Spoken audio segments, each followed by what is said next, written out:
Hello students, very good evening to all. Welcome to Motion Foundation. Myself addressing your mathematics and mental ability mentor. तो बच्चों आज से 2-3 दिन पहले NCERT ने एनटीएससी के रिगार्डिंग एक अपडेट दिया था, ठीक है।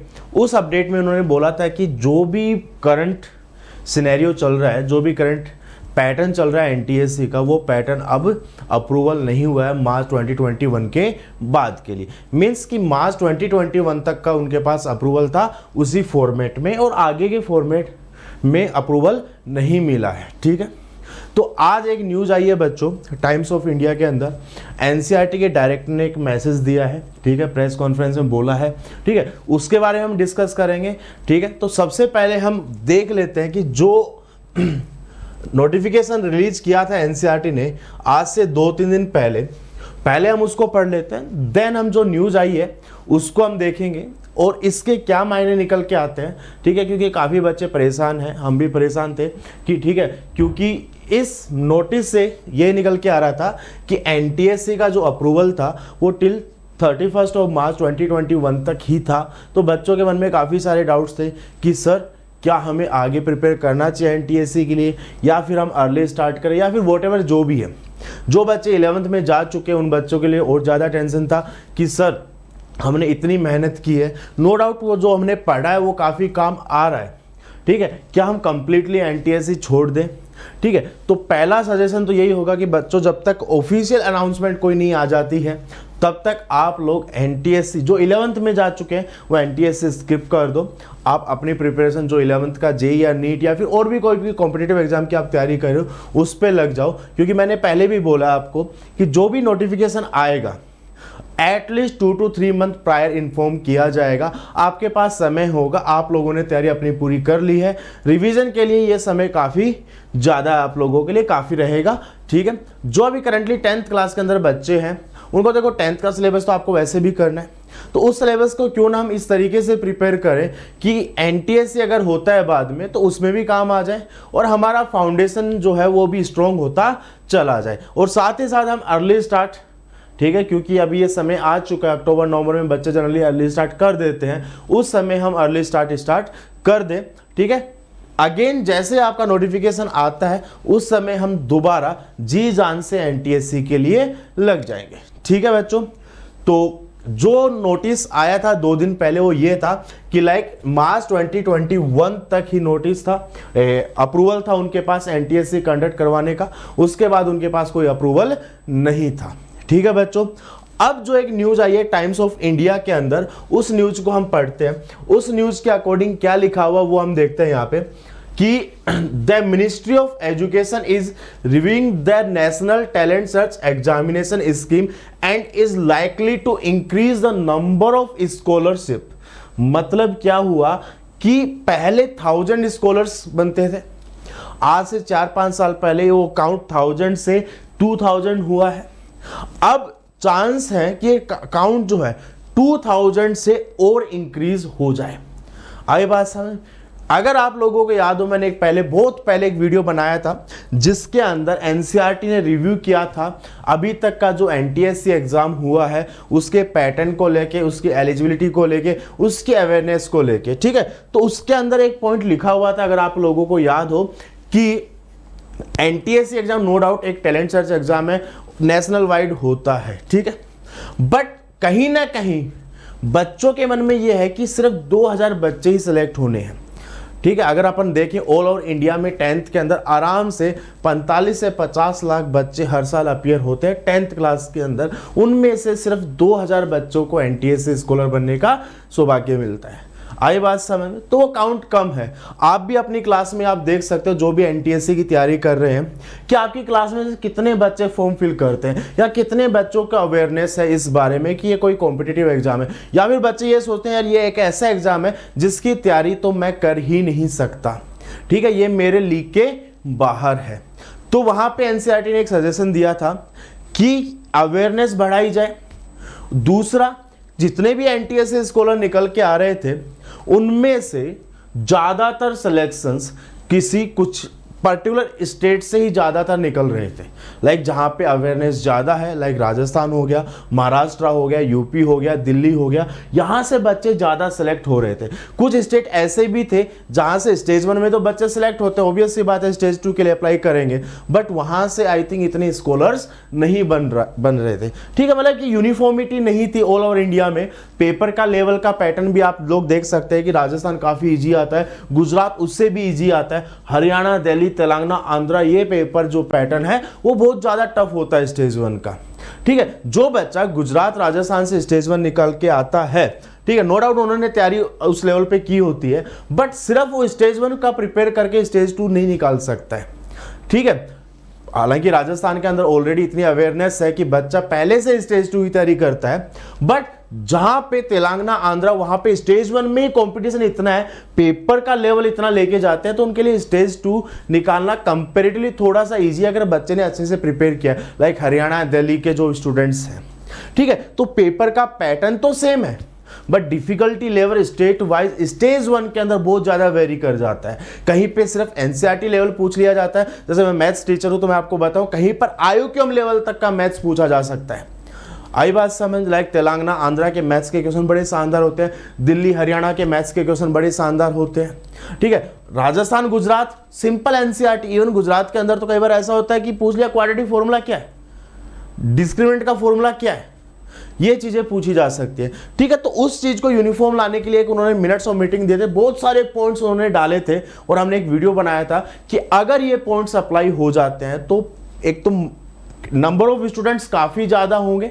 ठीक है, क्योंकि कई ऐसे मैंने राजस्थान के बच्चे देखे हैं जो एनटीएससी स्टेज 1 क्वालिफाई नहीं कर पाते, बट कई स्टेज 2 स्कॉलर जो बन जाते हैं बाद में, उनसे ज्यादा कैलिबर उन बच्चों का होता है, क्योंकि एक तो सीट्स कम है ना राजस्थान में।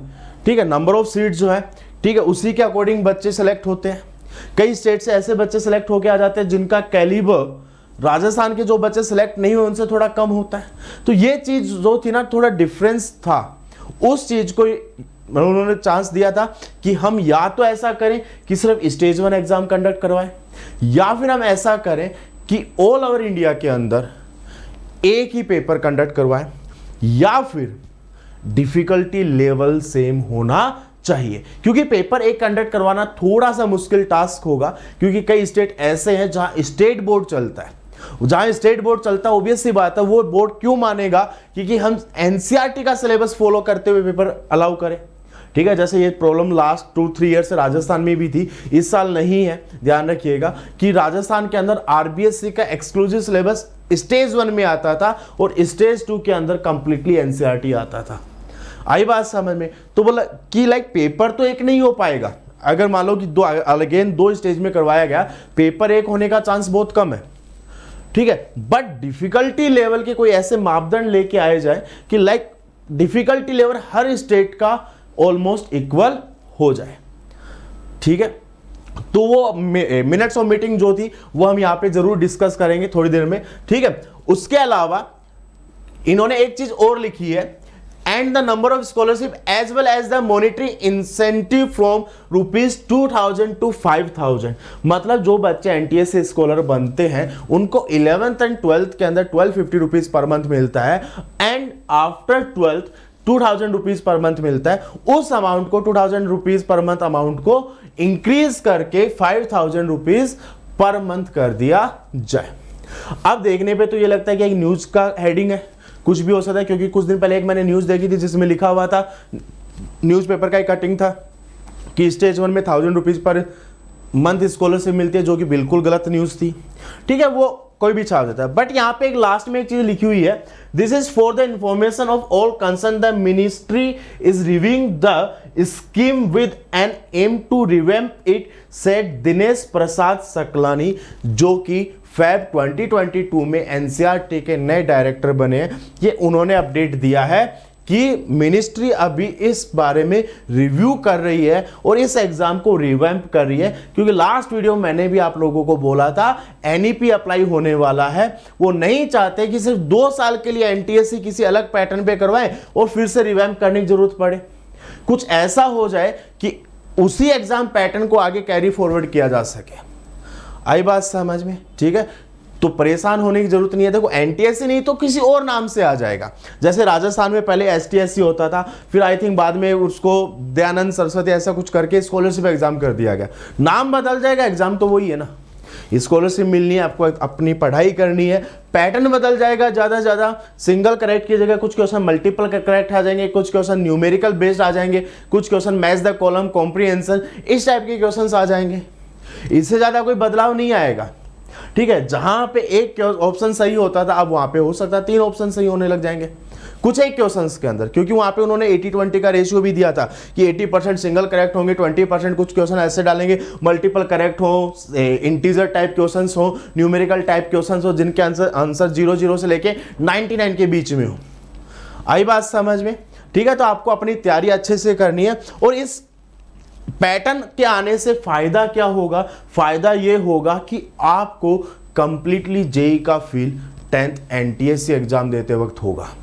ठीक है, क्योंकि वहां पे भी क्या होता है, सिंगल करेक्ट होते हैं, मल्टीपल करेक्ट होते हैं, मैच द कॉलम होते हैं, एसेसन रीजंस होते हैं, ठीक है, न्यूमेरिकल क्वेश्चंस होते हैं, वो सारा का सारा फील आपको दिया जा सकता है।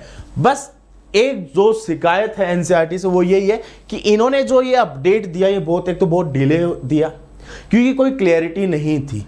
बस एक दिन आते हैं बोलते हैं कि एनसीईआरटी ने मना कर दिया कि एग्जाम होल्ड रखना है, कर दिया। देन उसके बाद 1-1.5 साल के बाद आप बोलते हो कि एग्जाम का अप्रूवल नहीं मिला है, क्योंकि अभी भी ये न्यूज के अंदर आया, ऑफिशियल साइट पे ये चीज कहीं पर भी नहीं लिखी हुई है। आई बात समझ में? ठीक है, तो जैसे मैं मिनट्स और मिनट मीटिंग की बात कर रहा था, अगर साइट पे अभी भी हुआ तो मैं डेफिनेटली आप लोगों के साथ डिस्कस करता हूं उनको। जैसे आप एनटीएससी पे जाके क्लिक करेंगे, सबमिशन ऑफ, क्या हुआ, blank admit card, okay, minutes of review committee meeting held on 5th of August 2021। ठीक है, ये रहे वो मिनट्स ऑफ मीटिंग, आप इनको अच्छे से पढ़ सकते हो तसल्ली से। काफी सारे पॉइंट्स इन्होंने दिए हुए हैं। ठीक है, जैसे अगर मैं बात करूं 1 by 1 7-8 पॉइंट्स थे आई थिंक, और ये हमने 1 by 1 सारे के सारे डिस्कस किए थे।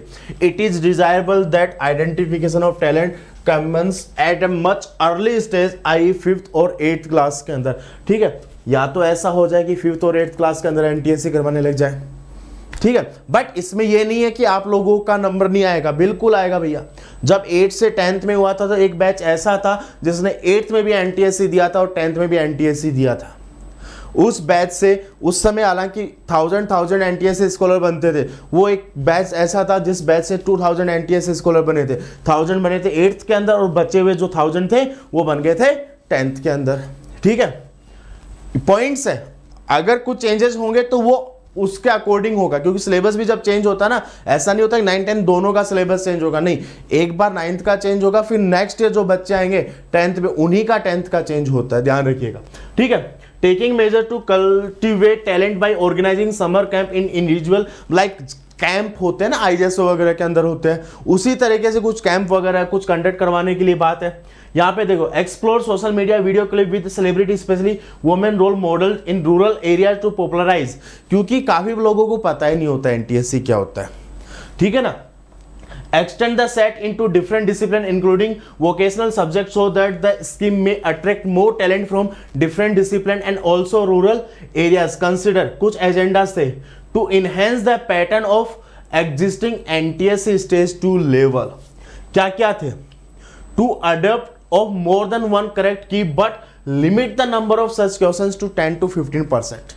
मैंने बताया था मल्टीपल करेक्ट क्वेश्चंस आ सकते हैं, मतलब 80-90% क्वेश्चंस तो ऐसे होंगे आपके सिंगल करेक्ट होंगे, रिमेनिंग जो 10 से 15% क्वेश्चंस हैं वो मल्टीपल करेक्ट होंगे। To attempt different level of MCQ, for example MCQ with 8 distractors. मतलब अभी तक आप लोगों ने मल्टीपल चॉइस क्वेश्चंस देखे थे, option A, option B, option C, option D, और कोई भी अगर ज्यादा अगर अपन चले ऑप्शन ई। ये क्या बोल रहे हैं, ऑप्शन एच भी हो सकता है। 8 ऑप्शंस आपके सामने हो सकते हैं। ठीक है, to reduce number of questions from present number if above pattern accepted. अगर ऊपर वाला पैटर्न एक्सेप्ट होता है कि multiple choice questions with 8 options and multiple correct, अगर ये ऑप्शन एक्सेप्ट होता है तो नंबर ऑफ क्वेश्चन जो आपसे 100 पूछे जाते हैं वो 100 से रिड्यूस कर दिए जाए। To think out of regular box by including some innovative and creative pattern by posing question based on case study and unseen passage।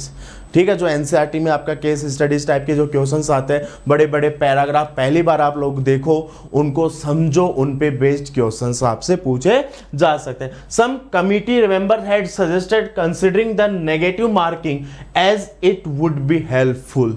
मतलब पहले नेगेटिव मार्किंग नहीं होती थी, फिर बीच में नेगेटिव मार्किंग आई, फिर दोबारा से रिमूव कर दिया गया। इससे हुआ क्या, कट ऑफ इंक्रीज हो गई और डिसीजन कहीं ना कहीं ये चीज पे डिसाइड कर, लक फैक्टर पे डिसीजन होने लगा, क्योंकि लास्ट ईयर का जो पेपर था मेंटल एबिलिटी का, मुझे नहीं लगता कि मोर देन 70 कोई बच्चा, बहुत रेयर बच्चे कर पाते, बहुत रेयर बच्चे, मैं नहीं कह रहा कि कोई नहीं कर पाता, डेफिनेटली कर पाते, बट मेजोरिटी ऑफ स्टूडेंट्स ऐसे थे जिन्होंने आराम से 25 से 30 तुक्के मारे थे। अब जिसके जितने ज्यादा सही उसके चांस बढ़ गए, वहां पे आई बात समझ में। तो वापस से नेगेटिव मार्किंग लाने का ये प्लान इनका था। और ये मीटिंग कब हुई थी, अगस्त 2021, एक साल पहले ये मीटिंग हुई थी बच्चों, ठीक है ना। उसके बाद से ही सारी चीजें रुकी हुई हैं, ठीक है। To develop a system for students and result management for state. अब इस टाइमलाइन को आप समझो, मार्च 2021 तक इनके पास अप्रूवल था। मार्च 2021 के बाद इन्होंने एक मीटिंग की है कि हम आगे जो एग्जाम कंडक्ट करवाना चाहते हैं वो ये पैटर्न पे होना चाहिए, ठीक है, क्योंकि उन्होंने पुराने वाला अप्रूवल तो रिजेक्ट कर दिया। क्योंकि हम इस चीज को दोबारा भी देखें ना, द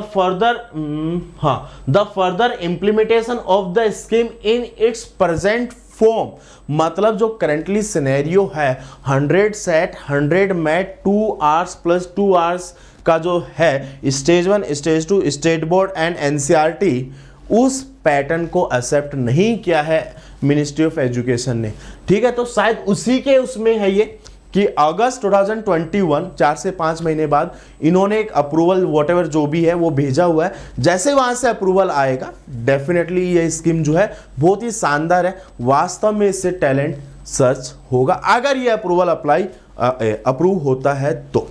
आगे क्या लिखा, to develop a system for students and result management for states. मतलब क्या है कि कई स्टेट क्या करते हैं कि सभी बच्चों का रिजल्ट डिक्लेयर करते हैं, वेदर ये सेलेक्ट होता है या नहीं होता है। कई बच्चे रोल नंबर एंटर करने के बाद उनका रिजल्ट निकल के आता है। कई स्टेट सिर्फ और सिर्फ सिलेक्टेड बच्चों की लिस्ट निकाल कर देते हैं। आई बात समझ। तो थोड़ा बहुत ट्रांसपेरेंसी वाली यूनिफॉर्मिटी वो चाहते हैं, ठीक है, उसके बारे में लिखा हुआ है, वो अपने पॉइंट पे नहीं है। Issue related to result processing, ठीक है ना। अब इसके अंदर वो वाली चीज है, लाइक ये तो इस साल अप्लाई भी हो गया था आई थिंक, कि कुछ क्वेश्चंस अगर बोनस हो जाते हैं तो लास्ट ईयर तक तो ये था कि कुछ क्वेश्चंस अगर गलत है तो लास्ट ईयर तक तो ये था कि मान लो 10 क्वेश्चन गलत हो गए टोटल सेट एंड मैट में, तो मैक्सिमम मार्क्स ही 190 हो गया। मैक्सिमम मार्क्स कितना हो गया, 190 हो गया। बट इस साल से इन्होंने क्या कि नहीं, मैक्सिमम मार्क्स हम 200 ही रखेंगे, बस एक चीज बदलेंगे, क्या कि 10 क्वेश्चन बोनस दे दिए। दोनों में फर्क है। ए पहले वाले पैटर्न में ये था कि 10 क्वेश्चन पेपर से डिलीट कर दिए गए, अब फर्क ये है कि 10 क्वेश्चन डिलीट नहीं किए, वो सबको फ्री ऑफ कॉस्ट मिल रहे हैं, ठीक है। ये कुछ चेंजेस थे, ठीक है। Inclusivity in the process of talent search, it is noticed that in last 5 years, the participation of girls student and student from rural area in the stage 2 examination, देखो यहाँ पे स्पेसिफाई किया है कि स्टेज 1 में तो बच्चे चलो अपियर हो जाते हैं, बट स्टेज 2 के अंदर गर्ल्स बहुत कम जा रही हैं, रूरल एरिया से लोग बहुत कम जा रहे हैं। आई बात समझ में, ठीक है ना। तो इसको भी अपन कुछ ऐसा अवेयरनेस लोगों के अंदर लेके आए, उसके अकॉर्डिंगली अपन उनको लाइक प्लानिंग करें कि जिससे कि उनका पार्टिसिपेशन ज़्यादा से ज़्यादा हो, ठीक है। अब एक चीज़ और देखिएगा, ये बहुत तगड़ा, ठीक है। स्टेज 2 अभी तक सिर्फ 8000 बच्चे देते हैं, जिसमें से 2000 एनटीएस स्कॉलर बनते हैं, 1:4 था। तो उन्होंने एक सजेशन ये दिया कि स्टेज 1 के अंदर हम जो नंबर ऑफ स्टूडेंट सेलेक्ट कर रहे हैं उनको या तो 4 टाइम्स कर दें या 2 टाइम्स कर दें या 2.5 टाइम्स कर दें। जैसे for example number of scholarship तो 2000 है ऑल इंडिया में, वो कोई दिक्कत नहीं है, बट उनमें से राजस्थान से 484 स्टूडेंट जाते हैं, आई थिंक 484 485 स्टूडेंट जाते हैं, ठीक है। ऐसे हर स्टेट का अलग अलग कोटा दिया हुआ है, ठीक है। टोटल ऑल ओवर इंडिया से 8000 स्टूडेंट्स जो है वो एनटीएससी स्टेज 2 का एग्जाम अपियर करते हैं, ठीक है।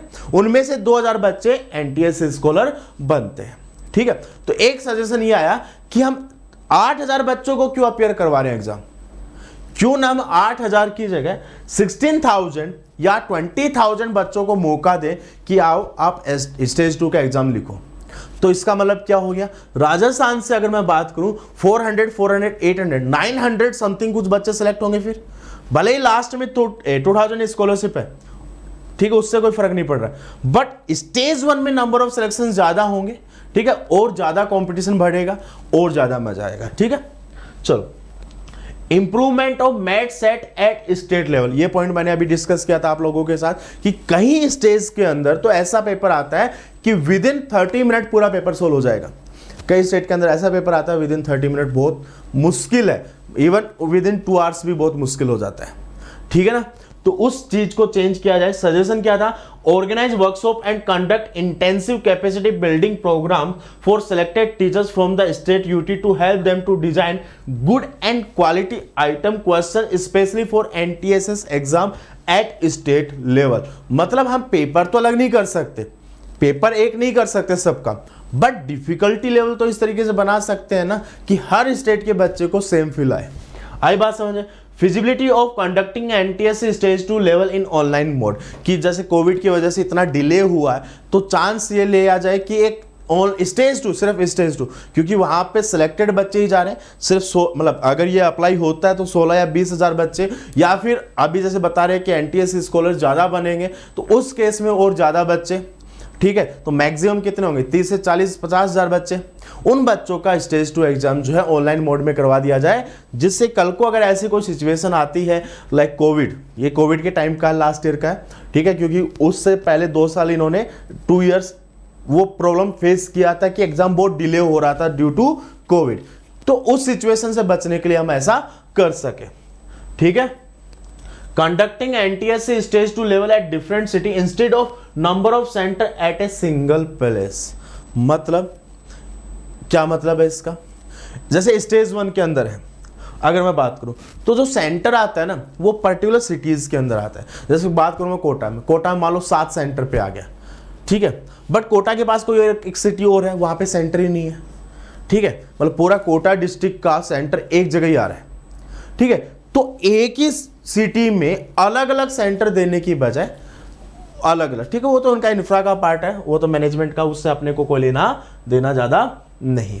तो ये सारी चीजें डिस्कस हुई थी बच्चों, ठीक है, और इन्हीं चीजों का है कि शायद, हालांकि समय बहुत ज्यादा ले लिया एनटीएससी एनसीईआरटी ने इस चीज को या मिनिस्ट्री ऑफ एजुकेशन ने, ठीक है, कि अभी तक कोई अप्रूवल नहीं है, कोई अपडेट नहीं है इसके बारे में, और अभी जो अपडेट दिया वो बहुत ज़्यादा लेट दिया है, क्योंकि मार्च 2021 तक अगर ये स्कीम बंद था, अगस्त 2021 में मिनट्स ऑफ मीटिंग में उन्होंने ये जो रिव्यू किया, ये पॉइंट्स दिए हैं, तो वो हम मतलब एक नोटिस दे सकते थे लाइक ऐसी ऐसी सिचुएशन है, कब तक क्या हो पाएगा, ठीक है ना।